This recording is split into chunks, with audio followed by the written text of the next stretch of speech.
Spencer Albee is our next speaker. So he is a multi-instrumentalist, songwriter, and producer. His efforts with bands Rustic Overtones, As Fast As, and as a solo artist have seen him through 4 record contracts and 2 publishing deals. He has worked alongside industry legends like David Bowie, David Leonard, and Matt Wallace of Maroon 5. Spencer is a man of many hats and an all-around good guy to know. Please welcome Spencer Albee.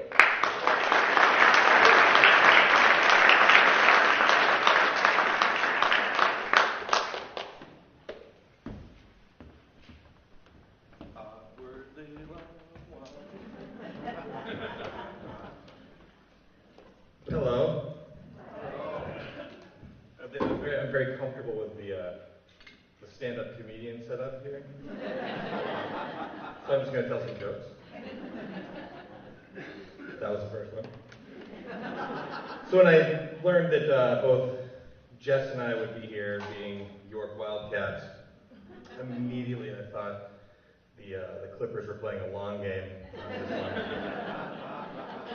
Take us down. But everything seems to be fine so far, right? If you see anything, let me know.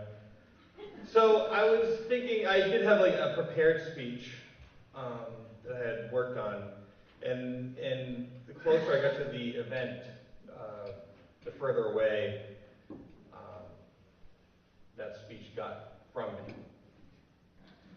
And I was thinking about initially, it was a while ago you asked me to do this.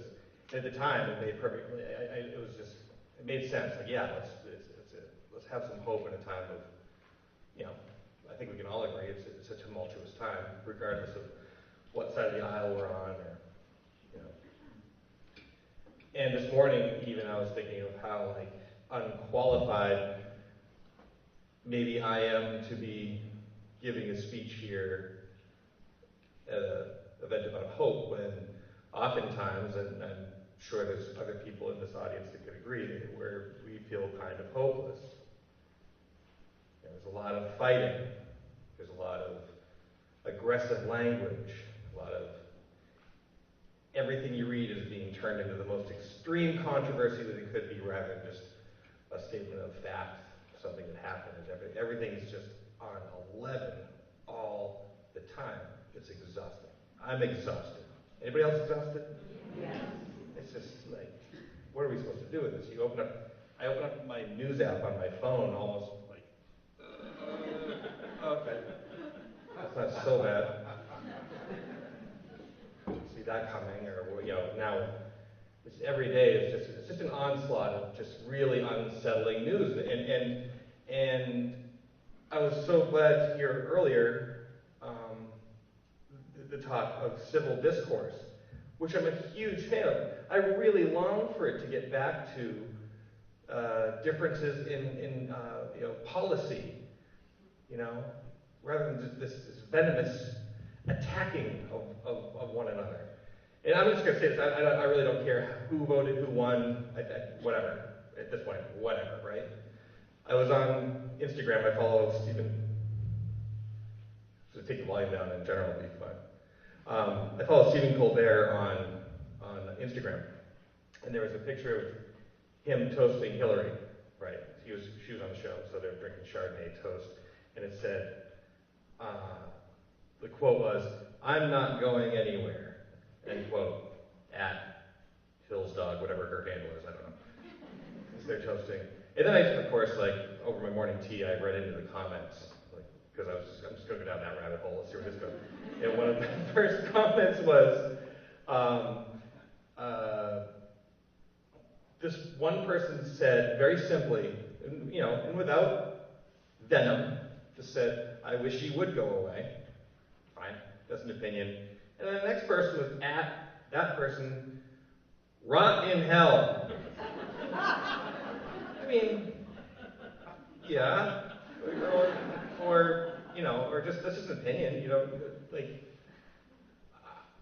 I'm getting a little worn down by the lack of middle ground, the lack of compassion, the lack of understanding.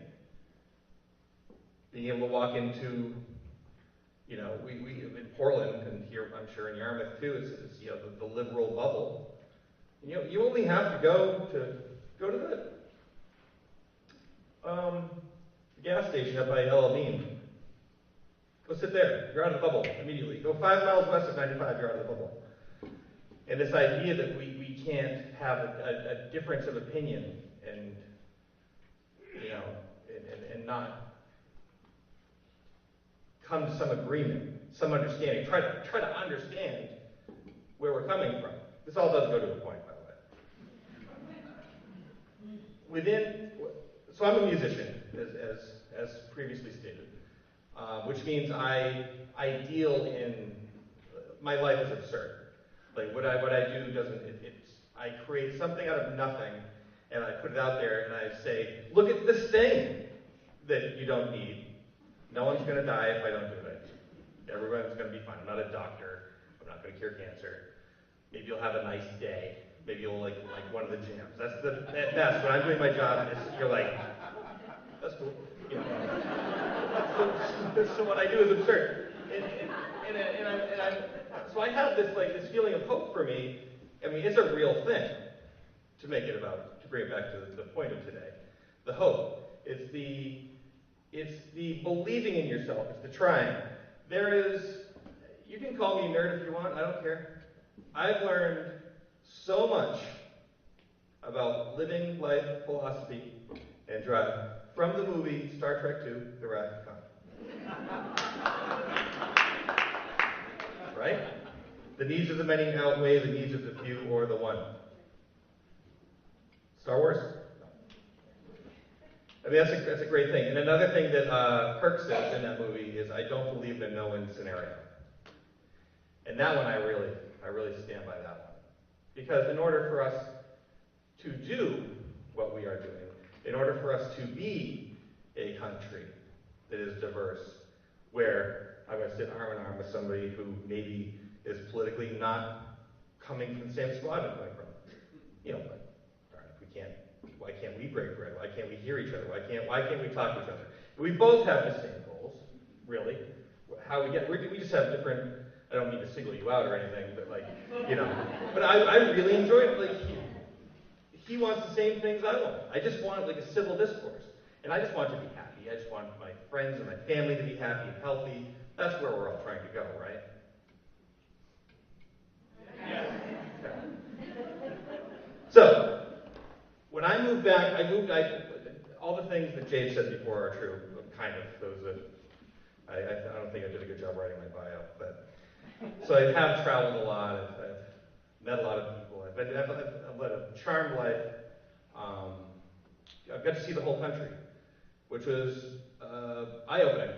And I think that more people, especially more Mainers, and anybody from a rural space should go travel and, go be the only white person somewhere for a minute and just see how that feels, I think it would open up a lot of minds. But when I moved away, I ended up moving to Portland, Oregon for a while because that's just where life took me.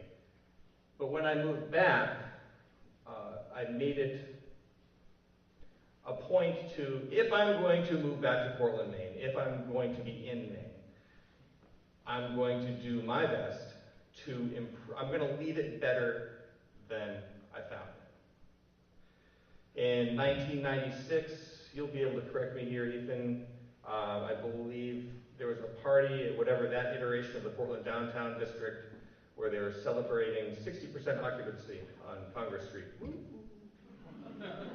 And now, good luck finding a spot.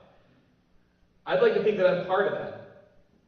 I'm not responsible for all of it. I'm not the reason for it, but that I stayed in town and I locked arms with my community and we marched forward. Jess, I'm so proud to know Jess. I see him on Facebook all the time. He's always working, pushing forward, every day, pushing forward. That's what I try to do. We're in different fields, but again, same goals, same end results. So I decided when I move back, I'm going to be involved in my community. I'm going to, if I see an opportunity to create something, to do it, just to do it, and create it. If you ask somebody, hey, do you think this is a good idea? People will tend to be like, they're nervous, or they don't think it's a good idea. So you just do it. I wholeheartedly agree with Jess. Hope, do it. Create. Don't I've been for 23 years now creating music from scratch for effectively a living. There was a point though where I retired. I lost my way. And a friend of mine, a friend of ours, took me out for a beer one night, sat me down, and just asked me, after some small talk, so, what are you doing? What are you doing? And at that point, I was working whatever, jobby job. I'm like, I don't know, just working. And he's like, but you're a musician. And I never thought of it like that. It's like, oh yeah, that is what I am. And so I reinvested in the community. Again, this does come to a point. So if you're like I am, feeling helpless, feeling a little hopeless, feeling blue, beaten up, I have no advice for anybody in this room. You're all probably profoundly more successful than I am. And that's great. But I can tell you what works for me. And that is, when I get overwhelmed by just how hateful everything seems right now, I just stay focused on one thing, and that is to directly affect the community around me, that I have control over, anything that I can do, even if it's small. This is going to sound really hippy-dippy, and I don't care. I smile at people when I walk down the street now. I make it a point to look at somebody and just like, give them like a little wave. And some people are like, oh, you're crazy.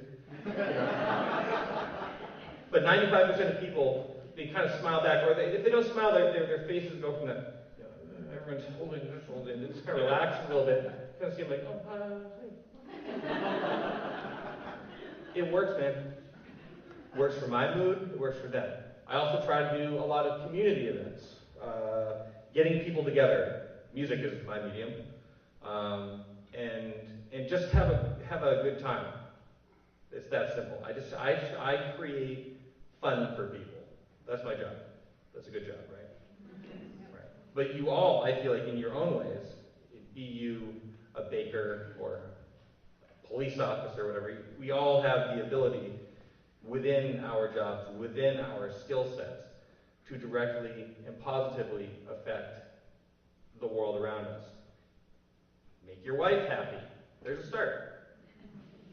If your wife goes into the world having had a happy morning, then she's going to be able to pay that forward to the next person she sees. So on, so forth.